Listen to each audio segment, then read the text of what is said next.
देख रहे हैं सिटी इंडिया न्यूज चैनल, हक की आवाज। अस्सलामुअलैकुम, मैं हूं Sheikh Umar. City India News में आप तमाम का खैर मकदम है। आइए देखते हैं स्पेशल रिपोर्ट। अडानी के शेयर्स की गिरावट। तो टॉपिक शुरू करने से पहले आप तमाम से गुजारिश करूंगा कि वीडियो को लाइक शेयर करते हुए हमारे इस यूट्यूब चैनल को सब्सक्राइब ज़रूर कर लीजिए, ताकि ऐसी ही दिलचस्प और मालूमाती वीडियोस आइंदा भी आपको मिलती रहें। गुज़िश्ता एक हफ्ते से अडानी ग्रुप के शेयर्स की कीमतों में मुसलसल गिरावट दर्ज की जा रही है। हज़ारों करोड़ रुपए के नुकसान का सिलसिला जारी है। कहा जा रहा है कि इस गिरावट की वजह से अवाम का हज़ारों करोड़ों रुपया ज़ाया हो गया है और वो नुकसान का शिकार हो गए हैं। खुद अडानी की दौलत में कमी आई है। अडानी अब दुनिया के दूसरे दौलतमंद तरीन इंसान भी नहीं रहे और ना ही वो हिंदुस्तान के सबसे दौलतमंद शख्स बरकरार रहे हैं। इस मामले में उन्होंने जहां मुकेश अंबानी को पीछे छोड़ दिया था, अब वहीं मुकेश अंबानी फिर से हिंदुस्तान के सबसे ज़्यादा दौलतमंद तरीन शख्स बन गए हैं। स्टॉक मार्केट में जो उथल पुथल अडानी ग्रुप की वजह से मची है, इसके नतीजे में भी स्टॉक मार्केट पर आवाम का एतमाद मुतज़लज़ल हो रहा है और सरमायाकार अपने पैसों के लिए फिक्रमंद होते नजर आ रहे हैं। जहां तक अडानी ग्रुप की माली खतर में गिरावट की बात है, तो ये भी देखना ज़रूरी है कि इस ग्रुप को उरूज किस कदर तेज़ी से हासिल हुआ था। सिर्फ चंद बरस पहले गौतम अडानी हिंदुस्तान के दौलतमंद तरीन अफराद की फहरिस्त में कहीं बहुत पीछे थे। वो टॉप 100 में भी शामिल नहीं थे।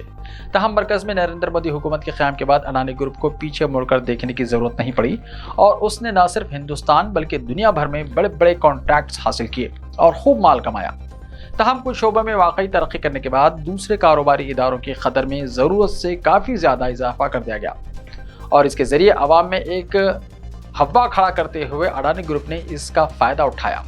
अवाम का एतमाद जीतने के लिए जो इक़दाम किए गए थे, उनके ताल्लुक़ से दावा किया जा रहा है कि क़दर में इजाफा हकीकी नहीं था और ये महज एक फ़र्ज़ी सूरत हाल थी, जिसे पेश करते हुए कंपनी ने अवाम को और ख़ास तौर पर सरमायाकारों को गुमराह किया था और उसके ज़रिए ख़ुद कंपनी ने भारी कमाई की थी।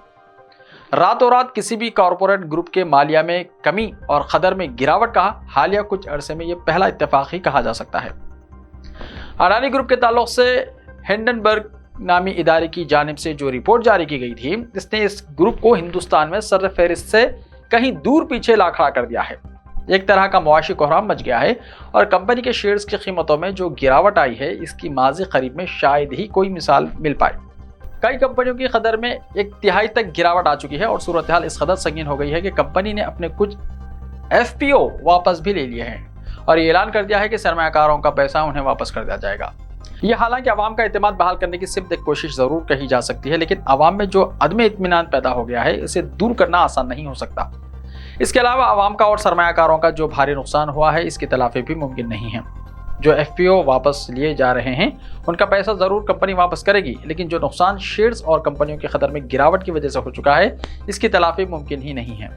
कुछ गोशों का ये इस्तदलाल भी है कि यह सारा कुछ महज फर्जी दावों की वजह से हुआ है और कंपनी ने सरमायाकारों को गुमराह करते हुए अपनी कदर में कई गुना ज़्यादा इजाफा करते हुए दिखाया था।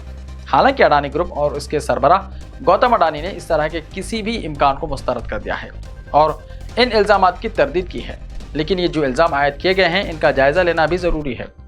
जहाँ तक हुकूमत का सवाल है, तो हुकूमत इस मामले पर कोई भी इक़दाम करने से गुरेज कर रही है और इसका कहना है कि एक आध वाक़े से मार्केट पर कोई असर नहीं पड़ने वाला है।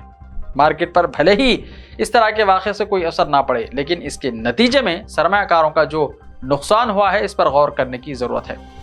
मुल्क के कॉरपोरेट्स की अहमियत अपनी जगह मुसल्लमा है, लेकिन अगर किसी इदारे या कंपनी की जानिब से अगर अपनी कदर और शेयर्स की कदर में फ़र्जी इजाफा करते हुए पेश किया जाता है, तो हुकूमत को इसका नोट लेते हुए तहक़ीक़ात से गुरेज नहीं किया जाना चाहिए। सरमायाकारों के एतमाद को बरकरार रखना हुकूमत की जिम्मेदारी है। ऐसे ही ताज़ा तरीन खबरों के लिए देखते रहिए सिटी इंडिया TV। तो मिलते हैं कल, तब तक के लिए अपना ख्याल रखिए। अल्लाह हाफ़िज़।